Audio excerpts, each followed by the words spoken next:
الحمد لله نحمده ونستعينه ونستغفره ونؤمن به ونتوكل عليه ونعوذ بالله من شرور أنفسنا ومن سيئات أعمالنا من يهد الله فلا مضل له ومن يضلله فلا هادي له ونشهد أن لا إله إلا الله وحده لا شريك له ونشهد أن سيدنا وسندنا وحبيبنا ومولانا محمد صلى الله عليه وعلى آله وأصحابه وبارك وسلم أما بعد فأعوذ بالله من الشيطان الرجيم بسم الله الرحمن الرحيم ربنا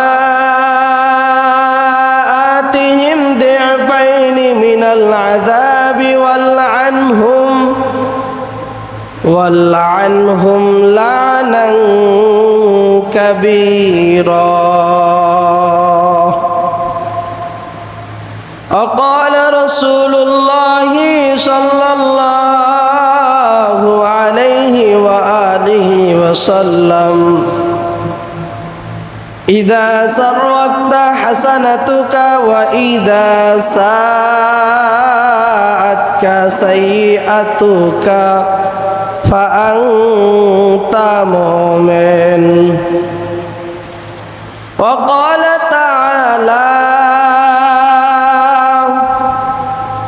في شان حبيبه ومحبوبه ومعشوقه ومقصوده مخبرا وآمرا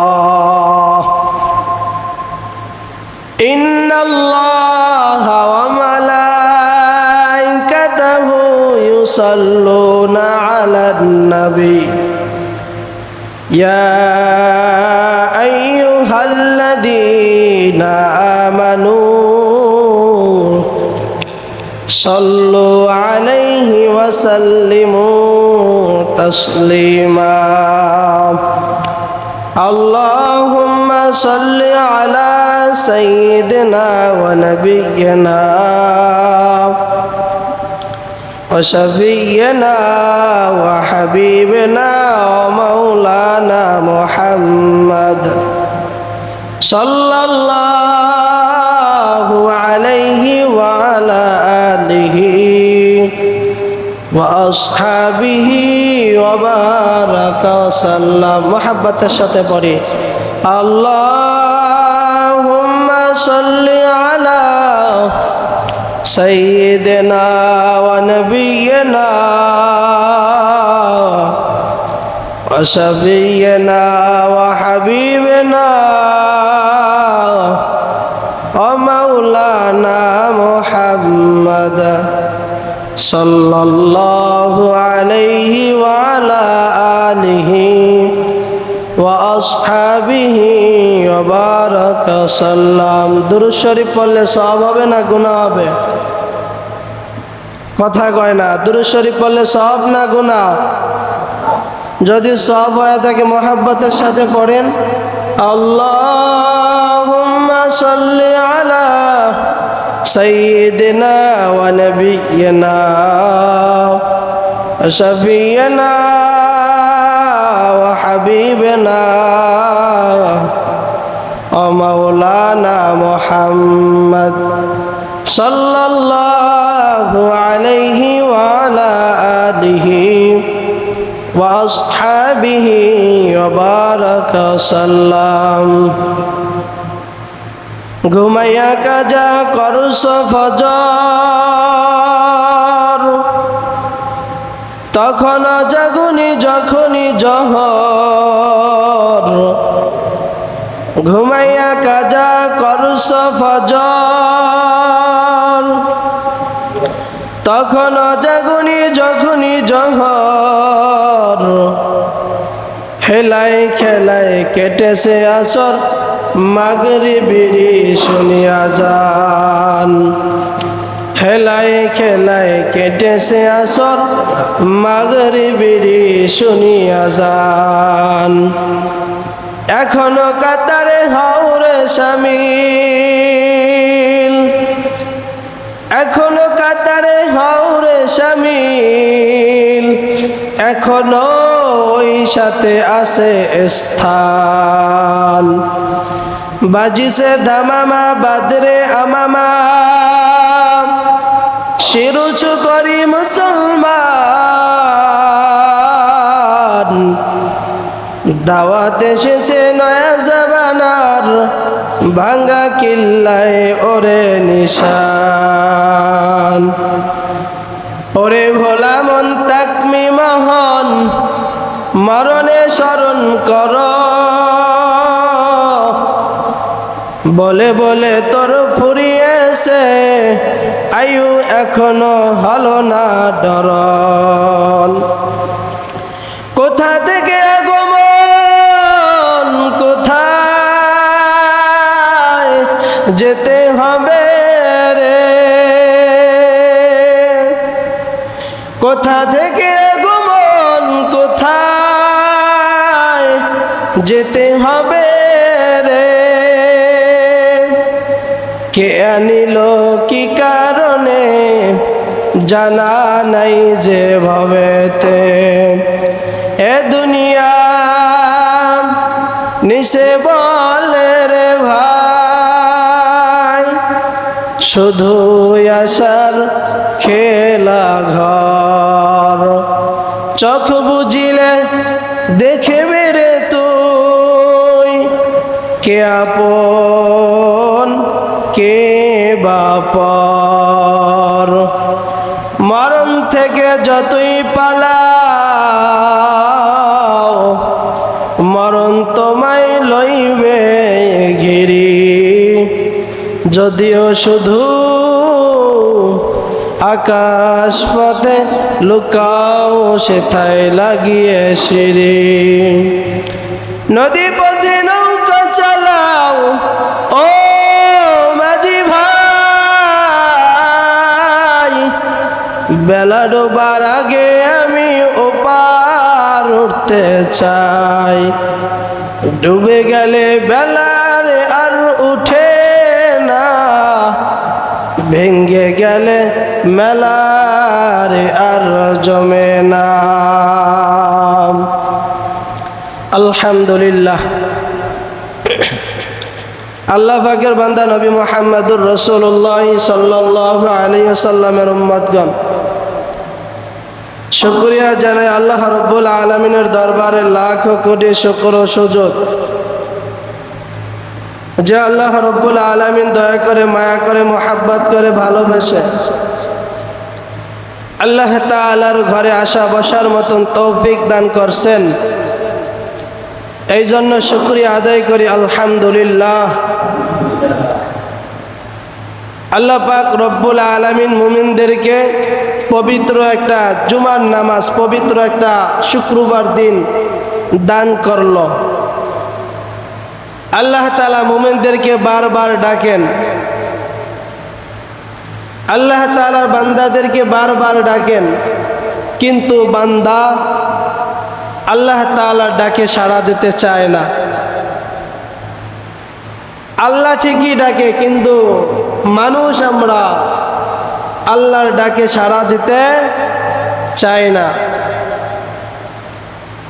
এই জন্যই আল্লাহ তাআলা বলেন, হে বান্দা, আমি আল্লাহ ডাকি আর আমার ডাকে সাড়া দাও না। আমি আল্লাহ ভালো কাজে তোমাদেরকে ডাকি, আমি আল্লাহ খারাপ কাজে ডাকি না। আমি আল্লাহ ভালো কাজে ডাকি কেন? কারণ বান্দার ওসিলা ধরে ধরে আমি আল্লাহ জান্নাত দেব। বলেন না সুবহানাল্লাহ। আমার বান্দাদেরকে আমি জান্নাত দেওয়ার জন্য ওসিলা খোঁজ করবে, ওসিলা খোঁজ করে করে তারপর জান্নাত দেবে। আমরা যে নামাজ পড়ি, আমরা যে ইবাদত করি, কতটুকু হয় কেউ গ্যারান্টি দিতে পারবে না। কেউ গ্যারান্টি দিতে পারবে না যে আমার নামাজ, আমি ফজরের নামাজ পড়ছি, এই নামাজ আল্লাহর দরবারে কবুল হয়েছে, বলতে পারবেন? গ্যারান্টি দিতে পারবেন যে আমি ফজরের নামাজ পড়ছি, আল্লাহ তাআলা কবুল করে নিয়েছে? কেউ বলতে পারবে না, কেউ গ্যারান্টি দিতে পারবে না। তবে আল্লাহ তাআলা দেখবে যে বান্দা তুমি ঘুম থেকে উঠছো কিনা, ঘুম থেকে উঠে যে আমি আল্লাহ যে ফজরের আজানে ডাক দিলাম, যে নামাজ পড়ছো কিনা, নামাজ হয়েছে কিনা এটা নয়, যে আমি আল্লাহর ডাকে সাড়া দিছো কিনা, আমি এতটুকুই দেখব। তারপরের কথা হলো যে আল্লাহ তাআলা বান্দার মনের আশা অর্থাৎ বান্দার তাকওয়া দেখেই আল্লাহ তাআলা কবুল করে না। আল্লাহ তাআলা শুধু বান্দার মনকে পরীক্ষা করার জন্য, যে মনটা কোন দিকে যাইতেছে। আমি আল্লাহ ডাক দিলাম ফজরের নামাজে, আজান কানে যাওয়ার পরেও ঘুমায়া রইলাম, তাহলে আমি আল্লাহর ডাকে সাড়া দিলাম না। আল্লাহর রাসূল সাল্লাল্লাহু আলাইহি ওয়াসাল্লাম যখন মসজিদে নববীতে আজান হয়ে যাইত, রাসূলুল্লাহ সাল্লাল্লাহু আলাইহি সাল্লামের কানে যখন আসসালাতু খায়রুম মিনান নাওম, আসসালাতু খায়রুম মিনান নাওম, ঘুমের চেয়ে নামাজ ভালো, আর তুমি ঘুমাইও না, ঠিক মতো পড়িলে নামাজ জান্নাত তোমার ঠিকানা। ঘুমের চেয়ে নামাজ ভালো, আর তুমি ঘুমাইও না, ঠিক মতো পড়িলে নামাজ জান্নাত তোমার ঠিকানা। এখন তো আমরা এটাই নয়, এখন আমাদের কাজ হইল নামাজের চেয়ে আমাদের ঘুম ভালো, ঠিক না? নামাজের চেয়ে আমাদের ঘুম ভালো। আল্লাহ রাসূলের কানে যখন আসসালাতু খায়রুম মিনান নাওম এই শব্দটা যখন তার কানে যাইতো, আল্লাহর রাসূল ঘুম ফালাইয়া তার পরিবারের কাছে যাইতো দৌড়ায়া দৌড়ায়া। হযরতে ফাতেমা রাদিয়াল্লাহু তাআলা আনহার ঘরের সামনে যে ডাক দিত, আলীরে ডাক দিত, হে আলী, মসজিদে আজান হয়েছে, ফজরের সময় হয়েছে, ঘুম থেকে ওঠো, আসসালাত আসসালাত, নামাজের সময় হয়েছে, ফজরের সময় হয়েছে, ঘুম থেকে উঠে যাও। আল্লাহ তাআলা ডাক দিছে, আল্লাহ তাআলা স্মরণ করছে, আল্লাহ তাআলা ডাকে তোমরা সাড়া দাও। আসসালাত আসসালাত যখনই মসজিদের মধ্যে আসসালাতু খায়রুম মিনান নাওম আজানটা দিত, মানুষের কানে যাওয়ার সাথে সাথে, আল্লাহর রাসূলের সাহাবীদের কানে যাওয়ার সাথে সাথে তারা বের হয়ে যেত, ডাকা শুরু করত যে ফজরের সময় হয়েছে, ঘুম থেকে উঠে যাও, ঘুম থেকে উঠে যাও, শোবে সাদেক হয়ে যাইতেছে, তাড়াতাড়ি ফজরের নামাজটা পড়ে নাও, তাড়াতাড়ি হে আলী ফজরের নামাজ পড়ে নাও, হে ফাতেমা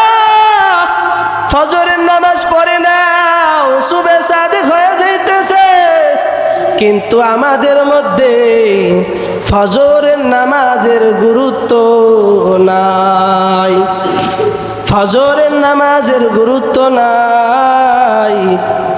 এই জন্য আমাদের মনটা, আমাদের অন্তরটা আল্লাহ তাআলা অন্ধকার দিয়ে ভরে দিয়েছেন।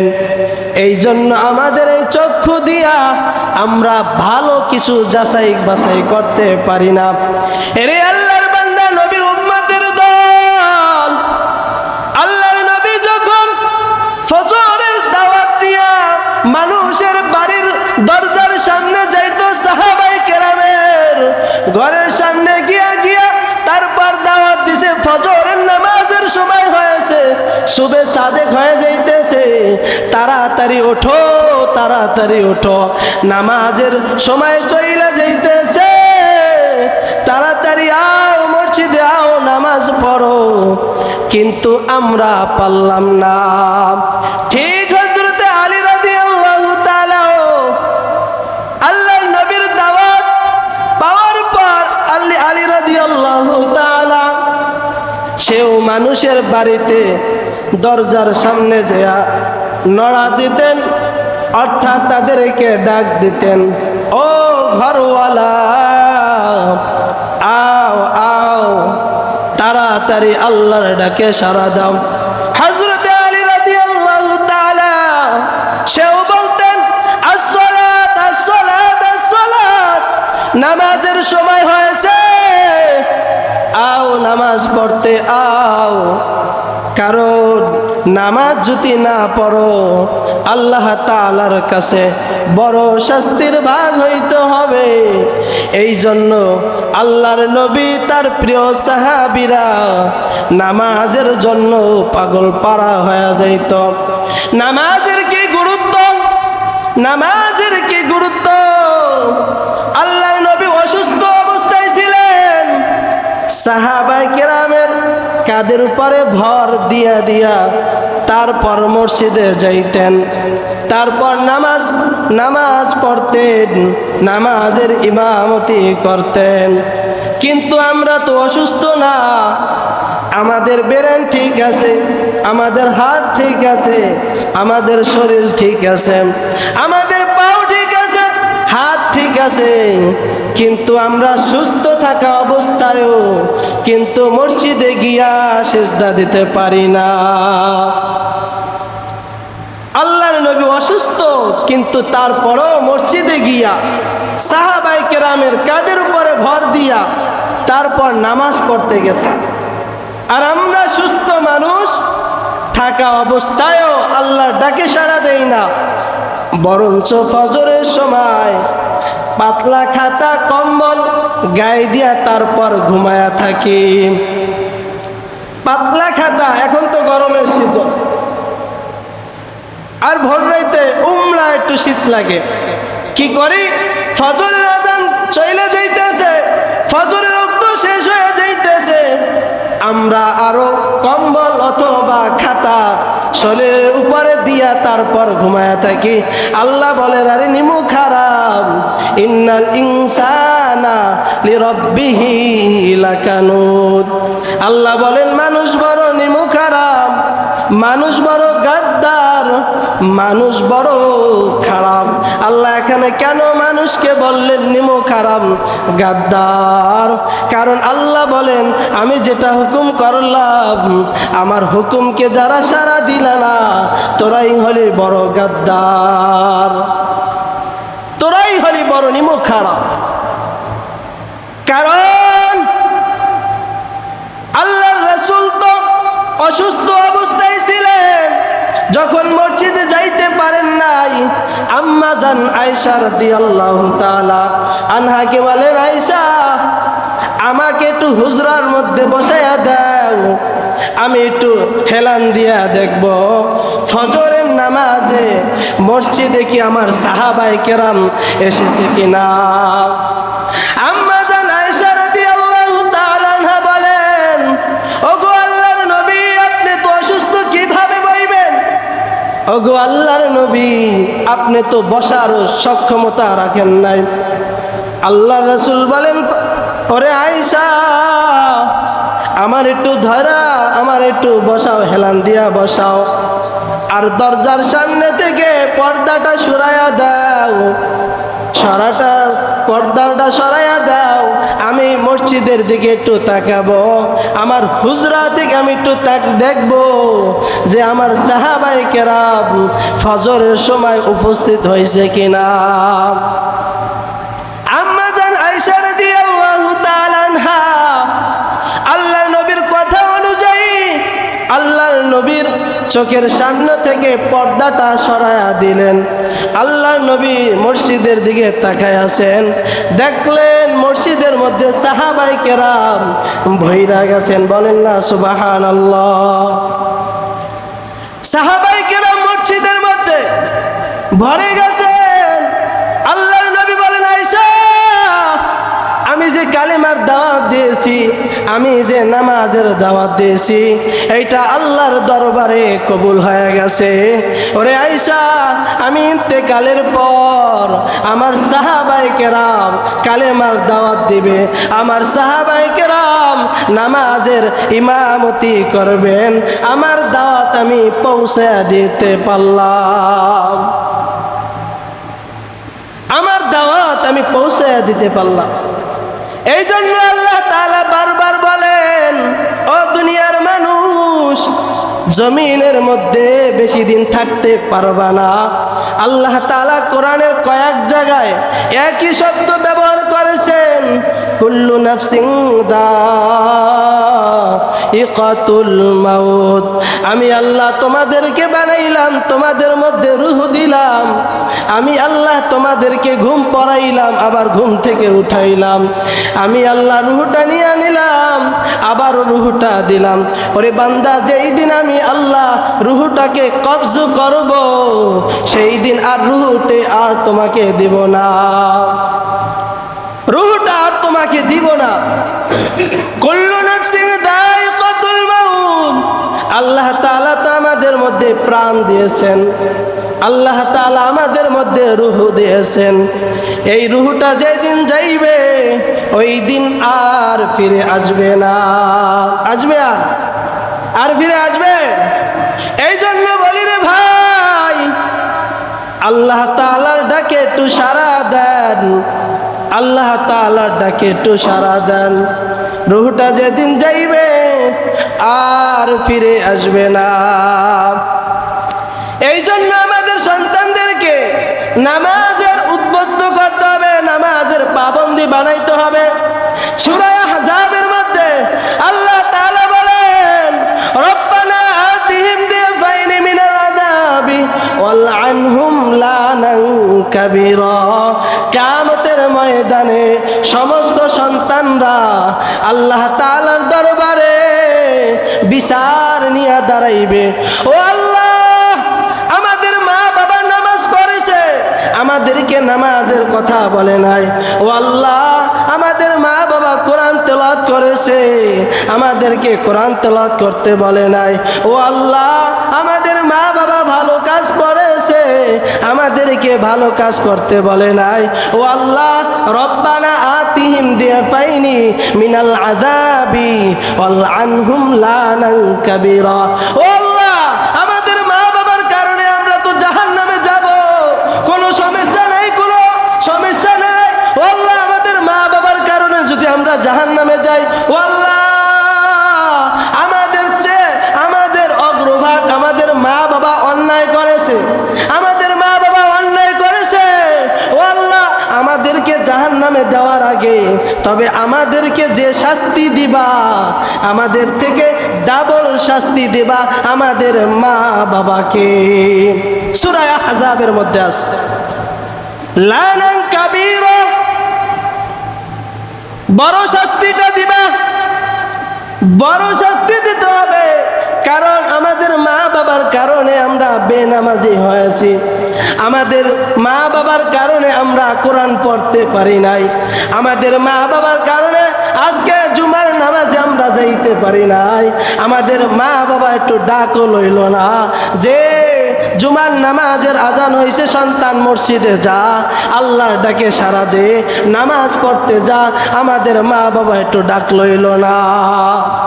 এই জন্যই এই যে ডাক লন নাই, সন্তানকে ডাক লন নাই যে নামাজ পড়তে যাও না কেন, এই ডাক না লওয়ার কারণে কিয়ামতের ময়দানে আল্লাহর দরবারে আসামি হইয়া আপনার দাঁড়াইতে হবে। আল্লাহ বলেন ওই সন্তানকে যেই শাস্তি দেওয়া হবে তার থেকে ডাবল শাস্তি সন্তানের মা বাবাকে দেওয়া হবে। আল্লাহ আপনি আমাদের সকলকে হেফাজত করুন। এই জন্য বলি, যাদের সন্তানরা আছেন, যারা মা বাবা আছেন, সন্তানকে ডাক লইতে হবে, নামাজের জন্য পাবন্দি বানাইতে হবে, নামাজের দিকে অগ্রসর পাঠাইতে হবে। এখন যদি আপনি মা বাবা হইয়া যদি সন্তানের দায়িত্ব না নেন, আর কে নেবে বলেন? আর কেউ নেবে? হ্যাঁ নেবে। যেই সন্তানগুলো মাদ্রাসাতে পড়াশোনা করে, উস্তাদরা ডাক লইবে, এই নামাজের সময় হয়েছে, দাঁড়ায় যাও, নামাজ পড়তে দাঁড়ায় যাও। কিন্তু যেই সন্তানকে আপনি স্কুলে দিলেন, কলেজে দিলেন, ভার্সিটিতে দিলেন, ওই সন্তানের কে ডাক লইবে? শিক্ষকরাও ঠিক মতো নামাজ পড়ে না, তারাও ডাক লইবে না। অতএব আপনি হলেন মা বাবা প্রথম উস্তাদ আর শিক্ষিকা। আপনাদের দায়িত্ব হলো সন্তানকে নামাজিওয়ালা বানানো। আপনারা যদি নামাজিওয়ালা না বানান, আপনি অপেক্ষা করেন কিয়ামতের ময়দানে আল্লাহর দরবারে আসামি হয়ে দাঁড়াবেন। অপেক্ষা করেন কিয়ামতের ময়দানে আল্লাহর দরবারে কি হয়ে দাঁড়াইতে হবে? আসামি হয়ে দাঁড়াতে হবে। এই জন্য বলি আল্লাহর নবী বারবার সাহাবায়ে কেরাম কি বলছেন? নামাজ নামাজ নামাজ। মৃত্যুর সময় বলে গেছেন আসসালাত আসসালাত আসসালাত। আল্লাহ ওয়ালিরাও বলে যায়, তার পরিবারদেরকেও নসিহত করে যায়, নামাজ নামাজ। আপনারাও বলবেন সন্তানদেরকে নামাজ পড়ো, নামাজ।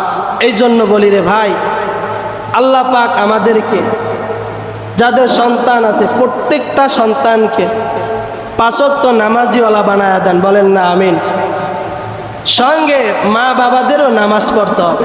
এখন যদি মা বাবা নামাজ না পড়ে, তাহলে মা বাবার ডাকটা কে লইবে? কথা আছে না?